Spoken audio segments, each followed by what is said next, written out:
Muy buenas noches, amigos de Zona Geriátrica, el espacio del adulto mayor por Radio Miraflores Televisión. El día de hoy tenemos un programa muy importante. Vamos a hablar sobre el estreñimiento, un tema muy frecuente, muy común en los adultos mayores. Y para esta ocasión nos visita el doctor Héctor Velarde Criado. Él es gastroenterólogo de la Clínica Ricardo Palma y del Hospital Central de la Fuerza Aérea. Héctor, muchas gracias por visitarnos a Zona Geriátrica. Por el contrario, Carlitos, muchísimas gracias por la oportunidad de poder conversar de un tema tan frecuente para nosotros como es el trastorno evacuatorio, en este caso el estreñimiento, sobre todo para la situación de los adultos mayores.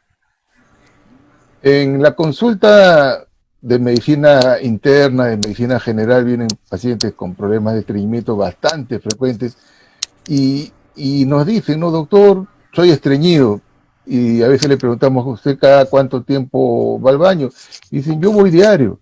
Entonces mi pregunta es, ¿qué significa ser estreñido o qué significa el estreñimiento? ¿Cuándo hablamos de estreñimiento? A ver, sensu estricto hablamos de estreñimiento cuando nos referimos al estatus de un paciente que tiene menos de 3 evacuaciones por semana, 3 evacuaciones o menos por semana durante un lapso de unos 3 meses. Pero el tema de estreñimiento el concepto se acompaña mucho al tema de la percepción de estreñimiento, es decir, la sensación del paciente de evacuación incompleta, que no ha terminado de expulsar todo, la sensación del paciente de que le falta expulsar, de que falta evacuar, como también a la percepción de esfuerzo evacuatorio. El paciente tiene que pujar mucho y por el estatus de las heces muy duras, etcétera, ¿no? ¿Cuántos días deben de pasar para considerar que ya una persona está estreñida? Porque como yo tengo pacientes de 7 días, yo tengo pacientes que me parece medio un escándalo cuando son más de 7 días, le digo, no, ya tiene que tomar algo. ¿Cuántos días para considerar estreñimiento? No deberíamos esperar tanto como 7 días. Al tercer día ya es un motivo para alarmarnos y para tomar alguna medida con respecto al tema de estreñimiento. El problema es que el colon tiene una gran capacidad para reabsorber agua. Entonces, si yo estoy por encima de 3 días con heces en la ampolla rectal, el colon va a seguir reabsorbiendo agua porque es su papel. La ampolla rectal va a seguir reabsorbiendo agua porque es su papel, es su trabajo. Y entonces las heces se van a solidificar, se van a hacer más duras y nuestro paciente, sobre todo aquellos que tienen circunstancias de menor movimiento, van a estar en riesgo de hacer un evento de impactación fecal. Es decir, las heces se ponen como un ladrillo, como un cemento, y ya tenemos que recurrir a métodos de enema, reducción digital de repente para poder extraer las heces, reducción manual, etc. Por eso es que más de 3 días ya tengo que tomar alguna medida. Antes de entrar a los laxantes y a los purgantes, vayamos a las medidas preventivas. ¿Cuáles son las recomendaciones que como especialista le recomiendas a las personas adultas mayores para combatir el estreñimiento y tener un hábito evacuatorio, digamos, normal o aceptable? ¿Cuáles son las medidas, las recomendaciones? Lo más importante con nuestros pacientes es el manejo de la fibra dentro de la alimentación, que es importante y es básica. No solo porque me ayuda a formar el bolo evacuatorio, sino porque me ayuda a constituir una sana flora intestinal que activa las defensas del intestino y mantiene lubricado el intestino. Sino que también la flora, junto con la fibra, vienen diferentes vitaminas, vienen diferentes oligoelementos, vienen diferentes minerales y nutrientes, y nos ayuda a precipitar el colesterol de alguna manera, entonces a regular el balance de las grasas saturadas. Es importante, cuando hablamos de fibra, distinguir que tenemos 2 tipos de fibra. Hay fibra hidrosoluble, que son las frutas, la pulpa de las frutas, y fibra no hidrosoluble, que son las hojas. Y cuando hablo de balance de fibra, hablo de que son importantes los 2 grupos de fibra. Muchos pacientes vienen y dicen, doctor, soy estreñido, ya estoy comiendo 80 lechugas por día y sigo estreñido. Y la repregunta es, ¿y las frutas? Porque tiene que haber una proporción adecuada entre frutas y verduras. A mayor cantidad de hojas, mayor cantidad de hortalizas, mayor cantidad de fibra no hidrosoluble, tengo que acompañarme de una cantidad proporcional de fibra hidrosoluble. Y en esto distinguir bien los horarios, por comodidad, por el balance de calorías, por todo. La fibra hidrosoluble es buena en las primeras horas de la mañana con el desayuno. El desayuno tiene que estar holgado en fruta. Y las verduras, las hortalizas, acompañando mi almuerzo, acompañando mi cena. Las abuelas eran muy sabias. En las noches los caldos de verduras eran parte del hábito del siglo pasado y del antepasado, si quiero, probablemente me remonte hasta la colonia. El almuerzo tiene que estar acompañado de hortalizas y de hojas. Y dentro de todo este grupo, el agua también tiene un papel, porque el papel de la fibra es jalar el agua para formar un bolo evacuatorio blando y suave. Tengo que hacer la distinción, recordar las frutas. A veces solemos decir de que no hay pacientes estreñidos, sino que hay pacientes malnutridos, pacientes que no comen verduras, pacientes que no comen frutas, pacientes que no mantienen el balance entre las dos. Y la pérdida de este balance comienza a llevarme al abismo del estreñimiento. ¿Las verduras deben ser crudas o cocidas? Ambas por igual, ambas me ayudan. Las verduras crudas y cocidas, ambas me ayudan, pero tenemos que consumirlas. Yo no le puedo decir a un paciente que tiene un problema inmunitario intestinal que no coma verduras. Sí puedes comer, pero tendrás que comer cocidas. No le puedo pedir a un paciente que está saliendo de una diverticulitis donde acaba de salir una infección que no coma verduras. Tengo que decirle cómelas, pero cocidas. Ambas son importantes. La cosa es que consuma fibra hidrosoluble. Las vainitas, el brócoli es bueno. Definitivamente ayudan bastante. Ojo con el brócoli, siempre la recomendación de que tiene que ser, en el caso de nuestros pacientes, bien cocido, ¿no? Porque nunca sabemos dónde cultivaron el brócoli. Y también la desinfección, y todo tiene que ir de la mano de la desinfección adecuada de hortalizas. Eso es importante, ¿no? Sobre todo las que están... Claro, porque a veces lo riegan con aguas sucias, ¿no? Entonces uno se come todos esos parásitos. ¿La cáscara de las menestras es considerado hidrosoluble o no hidrosoluble? La cáscara...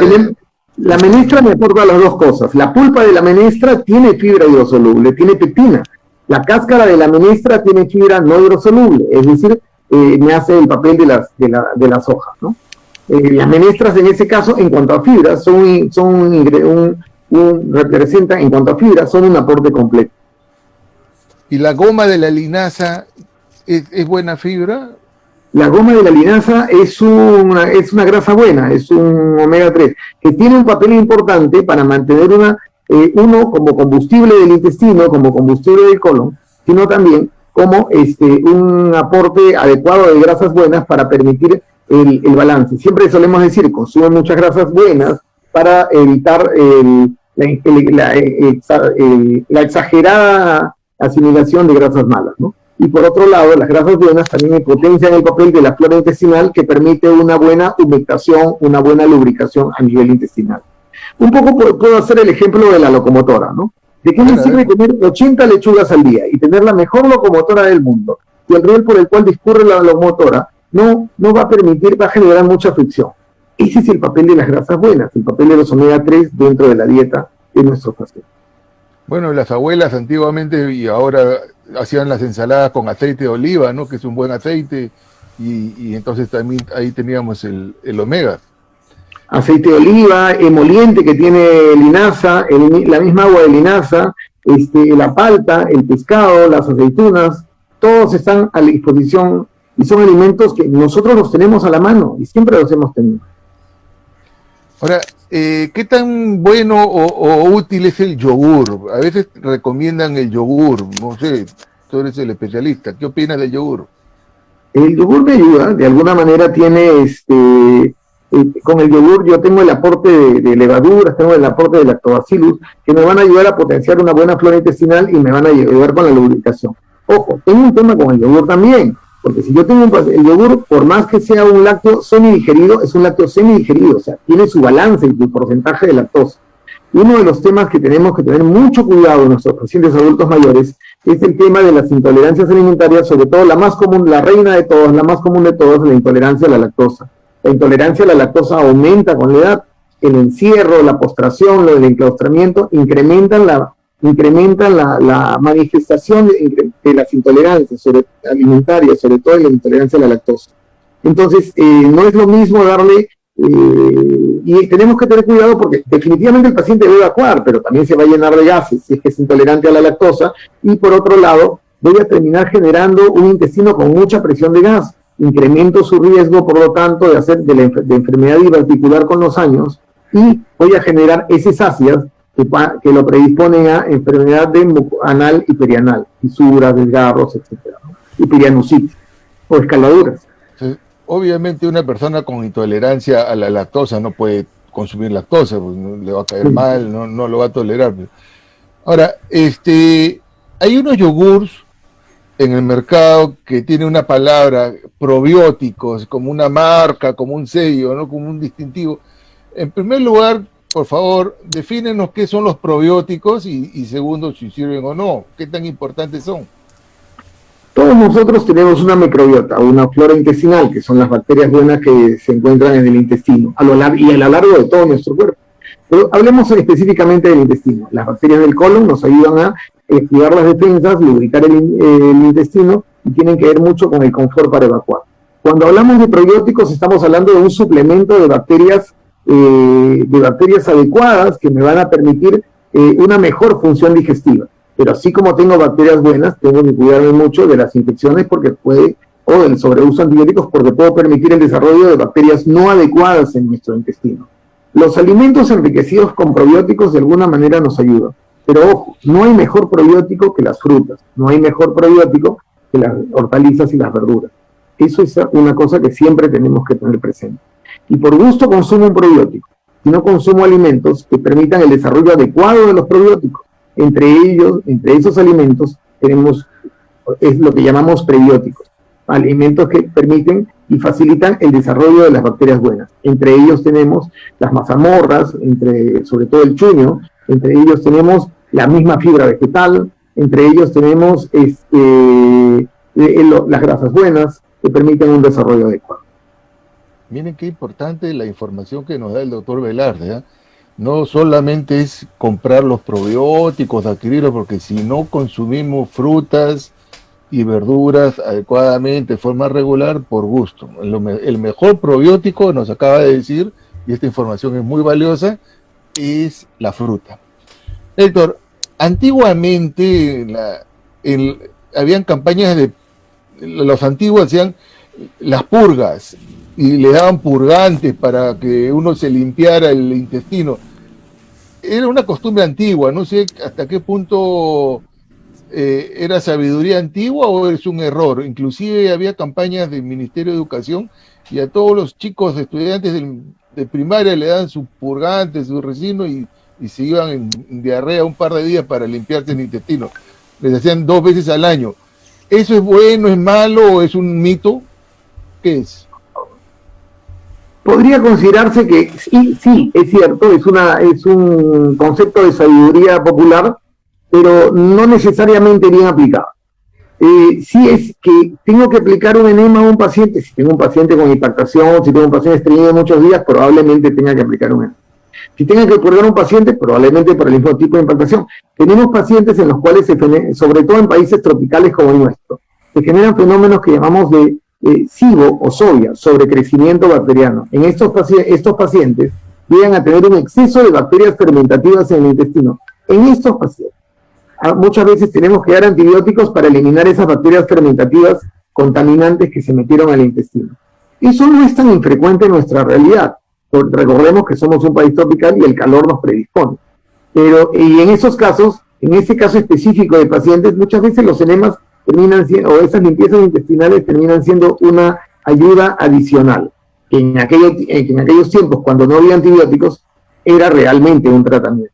Pero no es una cuestión de que yo le aplique enemas o le aplique purgantes irrestrictamente sin distinción a todo el mundo, ¿no? No es una ráfaga de ametralladora de enemas o laxantes para toda la población. No.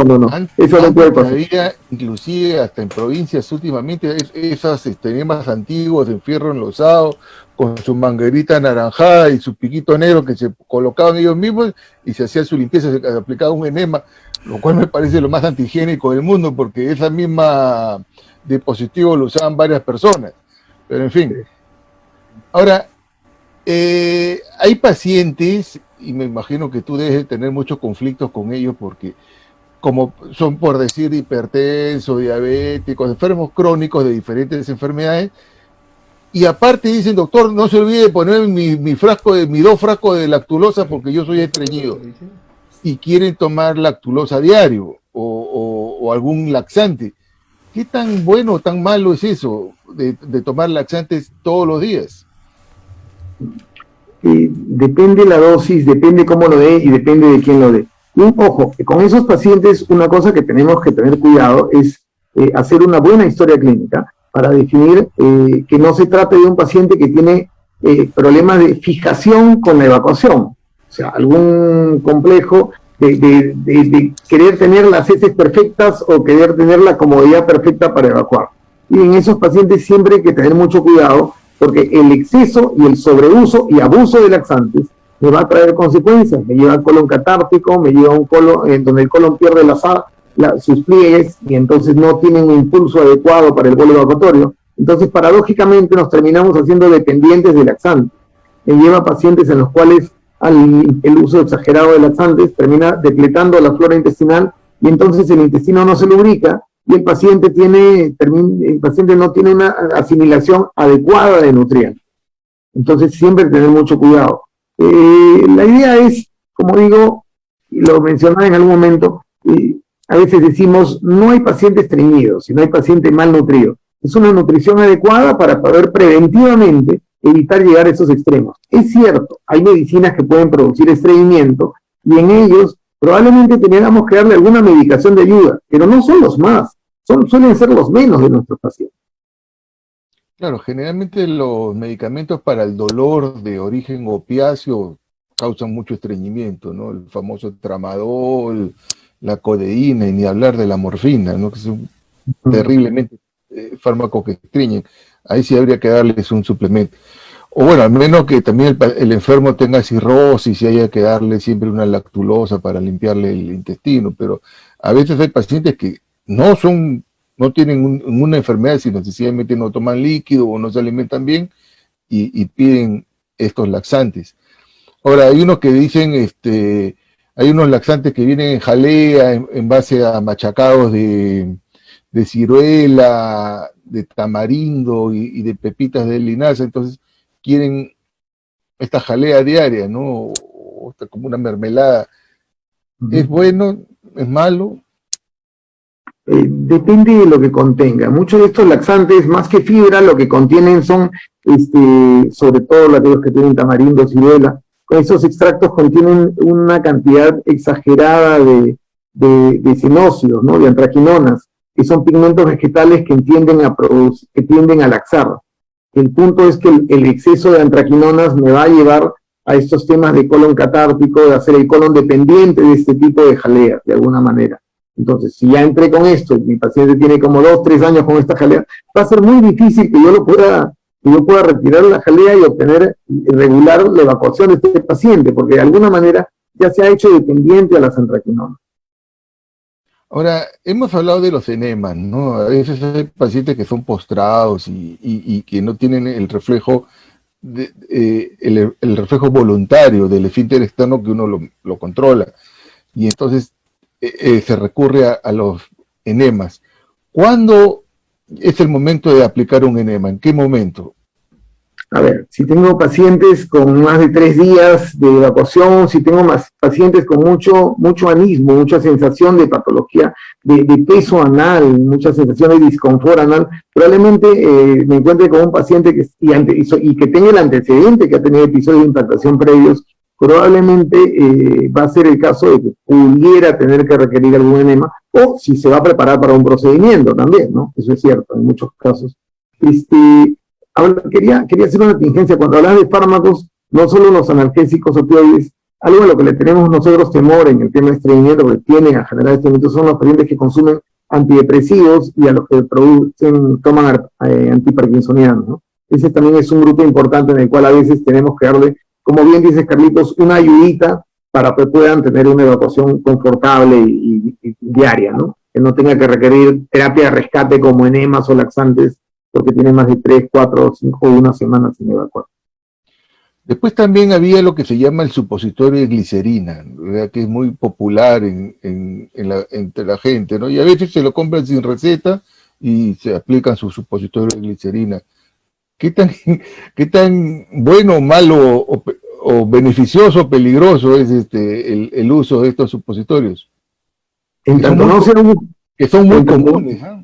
sí, sí, sí, bastante. No negaré que yo todavía los utilizo para preparar al paciente para una broncoscopía o una anoscopía, ¿no? A veces los enemas generan bastante moho con mucho volumen y hay personas que son muy sensibles al fosfato, ¿no? Entonces la glicerina termina siendo una alternativa un poquito más inocua. Pero siempre con el fósforo lo llevamos con, tú sabes que lo tenemos eh, con pinzas, ¿no? Pero en el caso de esto, en tanto no sea un uso crónico del supositorio de glicerina, no hay problema. Si es para un procedimiento o como una medida de rescate excepcional una vez al mes o alguna circunstancia que tenga muchos días el paciente sin evacuar. Pero el uso crónico del supositorio de glicerina, el uso continuo, uno, va generando pérdida de efecto y segundo, va induciendo, la glicerina tiene un efecto local y me va induciendo eventos de microfibrosis y se ha visto microfibrosis a nivel del tejido, de la mucosa rectal, ¿no? Lo que le quita a la larga un poco de compliance, un poco de capacidad de distensibilidad a la mucosa y eso puede generar con el tiempo erosiones, un poco de daño, obviamente incluso sangrado. Ahora, así como antiguamente había campañas de purgas o era un hábito en las familias, cada 4 meses, cada 3 meses le daban su purgante a los niños, también habían las costumbres de desparasitar a los niños. Campañas tanto del colegio como en las mismas familias. Le compraban su antiparasitario y se lo hacían tomar sin análisis de ese, nada, simplemente porque ya era el momento. Es, y eso también se da mucho en provincias, ¿no? Sobre todo en la región de selva, donde hay mucho parásito. Es importante, es pertinente tomar antiparásitos sin análisis o necesariamente tiene que pasar por una consulta y hacerse unos análisis.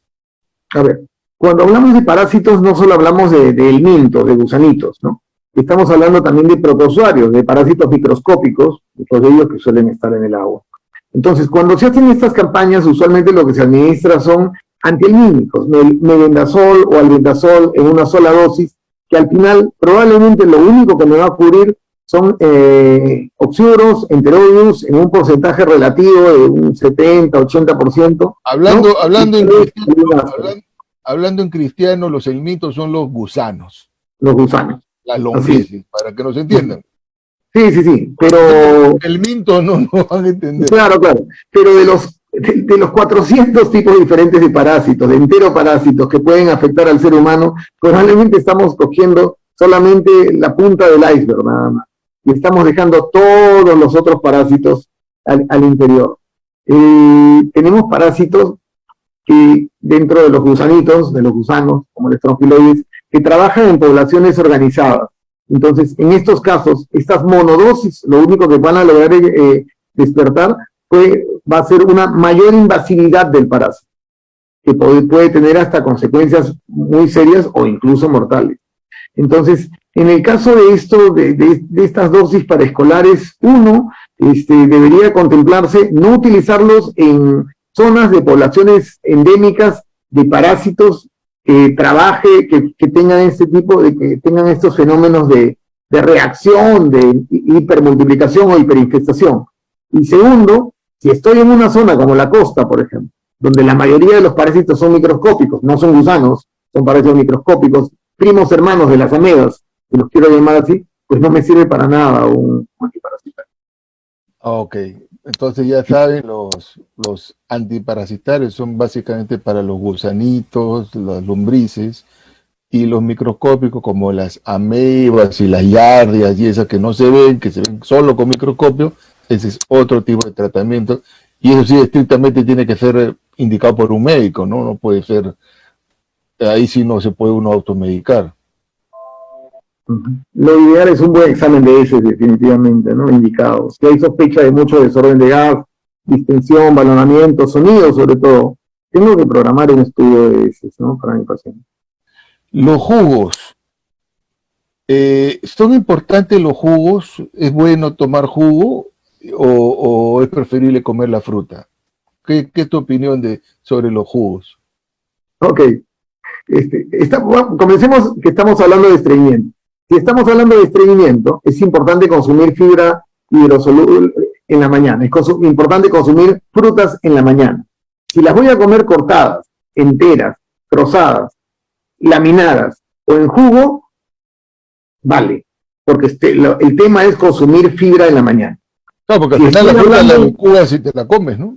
Claro, es igual. O sea, tengo que consumirla. Ahora, quiero un poco el ejemplo que alguna vez me dio una paciente, ¿no? Me dice, doctor, yo entro a clases a las 7 de la mañana, 6:30 tengo que estar en la universidad aproximadamente. No tengo tiempo de masticar la fruta. Para mí es mucho más fácil licuarla en 2 segundos y tomarme el jugo. Válido, estoy manejando mi tema intestinal. Por eso digo, no manejamos personas, sino pacientes, y cada uno se adapta de acuerdo a la mejor forma. Que de alguna manera me digan, sí, al preparar un jugo desnaturalizo algunas vitaminas y pierdo un poco de las vitaminas del aporte de vitaminas que tiene la fruta. Es cierto, pero tampoco asimilamos el 100% de las vitaminas que están en las frutas. Entonces, debe estar, y el tema es consumir frutas todos los días por la mañana. Entonces, de alguna manera, no podemos ser más papistas que el Papa y decir, pónganle candado y llaves a la licuadora para que no se utilice, ¿no? Come tus frutas, como puedas, pero consúmelas.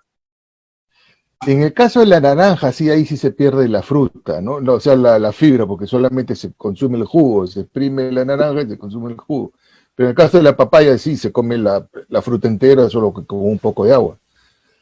Ahora, ¿qué opinión tienes sobre las infusiones? Hay gente que no te toma un té porque dice que toma un té y se estreñe. Y hay gente que toma siempre manzanilla porque la manzanilla lo hace digerir. O sea, ¿qué tan buenos son las infusiones? En general, muchas infusiones tienen un efecto carminativo. Me ayudan a manejar el tema de los gases, me ayudan a manejar el tema de la acidez. Entonces, definitivamente ayudan y funcionan como buenos digestivos. El tema del té y el estreñimiento es un poco como el de la manzana y los gases, ¿no? O sea, hay quienes son alérgicos a la lignina de la cáscara de la manzana, es un tema de sensibilidad alimentaria y a ellos comer la manzana pelada o sancocharla y que disfruten su manzana. Pero cruda no la van a poder disfrutar porque es un tema de sensibilidad. Con el té es igual. Existe el grupo de pacientes que son muy sensibles a los taninos y ellos se van a estreñir cuando consuman té. Cosa que no podemos, es idiosincrático. Cada uno de nosotros va a lo largo de los años conociendo las reacciones que tiene con los diferentes alimentos y nutrientes.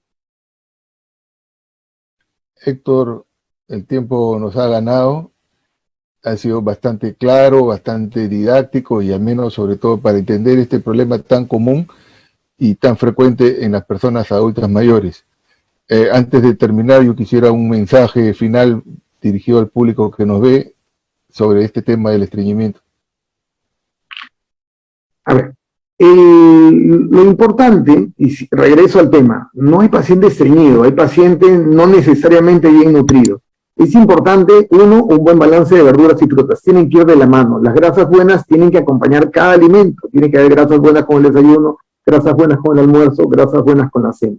La ingesta de líquido es importante. Y una cosa que tenemos que evitar, en tanto podamos movilizarnos, en tanto podamos caminar, en tanto podamos mover un brazo, una pierna, es prevenir el sedentarismo. De alguna manera, tiene que haber motilidad, tiene que haber movilidad, actividad física, caminar un poco, siquiera dentro de la silla, movilizarnos y con ejercicios en la silla hacia un lado y hacia el otro, inventar nuestros propios ejercicios, y los masajes en abdomen en el adulto mayor que también ayudan, sobre todo para aquellos que están en una situación de postración.